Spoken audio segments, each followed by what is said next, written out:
सुप्रभात बच्चों, good morning. आज हम लोग ऊर्जा के स्रोत इस अध्याय का उपपाठ देखेंगे, पर्यावरण विषयक सरोकार। यानी कि अभी तक हम लोग ऊर्जा के विभिन्न स्रोतों के बारे में पढ़े। ऊर्जा के विभिन्न स्रोत जैसे कि पारंपरिक स्रोत, गैर पारंपरिक स्रोत, वैकल्पिक स्रोत, नवीकरणीय, अनवीकरणीय स्रोत, इस तरह से अलग अलग रूप में हमने ऊर्जा के स्रोत को देखा। लेकिन किसी भी ऊर्जा को स्रोत को अपनाने से पहले, यानी कि इससे हम अपने काम के लिए ऊर्जा को निकालेंगे, उस स्रोत को अपनाने से पहले, उस स्रोत से ऊर्जा निकालने से पहले हमें कुछ बिंदुओं पे नजर रखना पड़ता है। अब वो बिंदु क्या क्या है, यानी कि ऊर्जा का स्रोत का हम चयन करेंगे कि ये मेरे लिए सबसे अच्छा स्रोत है। उस चयन के लिए कुछ बिंदु है, उस बिंदु पे उस ऊर्जा के स्रोत को हम नापेंगे या तौलेंगे।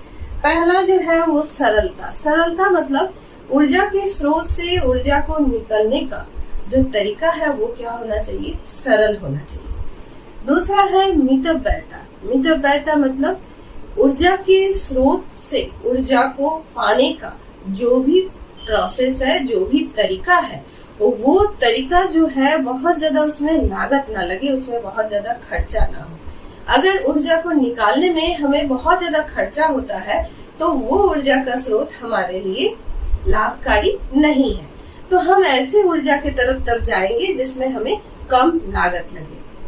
ठीक उसी तरह से तीसरा बिंदु है प्रौद्योगिकी की दक्षता। प्रौद्योगिकी की दक्षता मतलब हमको पता है कि ऊर्जा का ये स्रोत है, लेकिन उस ऊर्जा के स्रोत से ऊर्जा निकालने के लिए जो प्रौद्योगिकी चाहिए, वो प्रौद्योगिकी का दक्षता हमारे पास होना चाहिए।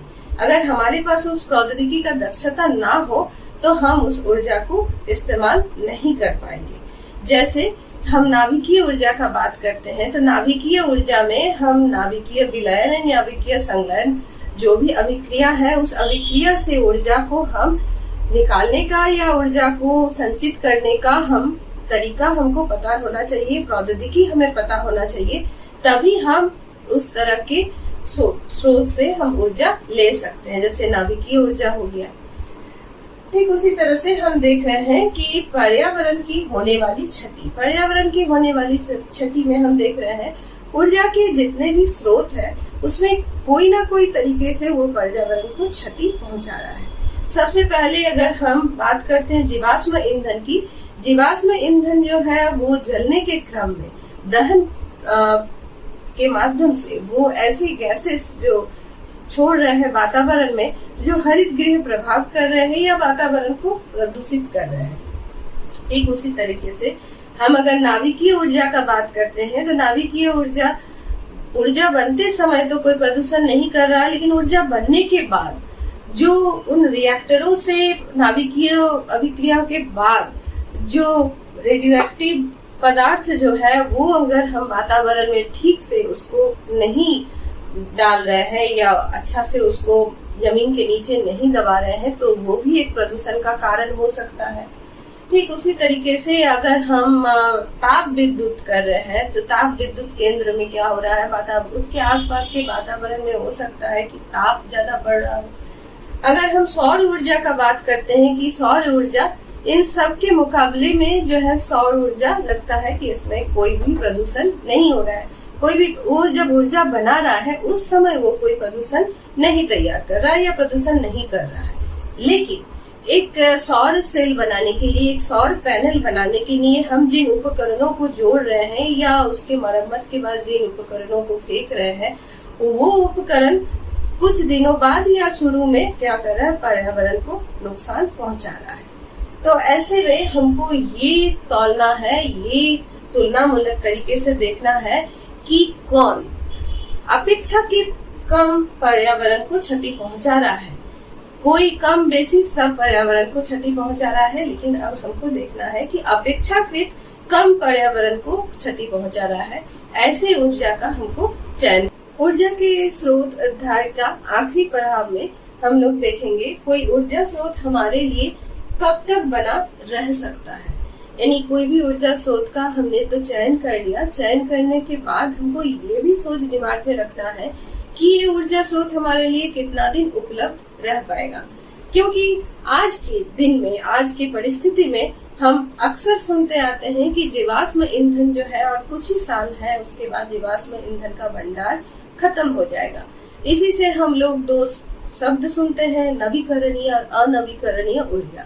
तो नवीकरणीय ऊर्जा क्या है, जिसमें हम देख रहे हैं कि जो ऊर्जा का स्रोत है वो स्रोत रोज उसका जो है भंडार जो है भर जा रहा है, या हमें वो रोज एक ही मात्रा में उपलब्ध है। कोई आवर्ती धारा में या किसी तरीके से, जैसे अगर हम जल को ही मान लेते हैं तो जल चक्र के माध्यम से, बारिश के माध्यम से वापस आ रहा है धरती में। हर वर्षा ऋतु में हमारे पास या हर बारिश के साथ हमारे पास वापस आ रहे हैं।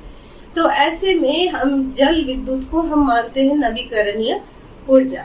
ठीक उसी तरह से अगर हम देखते हैं जैव मात्रा या जैव गैस, बायोगैस, इसमें हम क्या कर रहे हैं कि कोई भी जीवित प्राणी का जो अपशिष्ट पदार्थ है, चाहे वो कोई जीव का हो, चाहे वो किसी पेड़ पौधे का सड़े गले पत्ते हो, उसको हम अपघटन करा के हम उसमें से बायोगैस बना रहे हैं और उस बायोगैस से हम ऊर्जा पा रहे हैं कुछ हद तक। तो उस ऊर्जा को हम इस्तेमाल कर रहे हैं। ऐसे में पुराने जमाने में क्या होता था कि पेड़ पौधे को काट के लकड़ी को जलावन के तौर पे इस्तेमाल किया जाता था। ऐसे पेड़ पौधे खत्म हो जाते थे।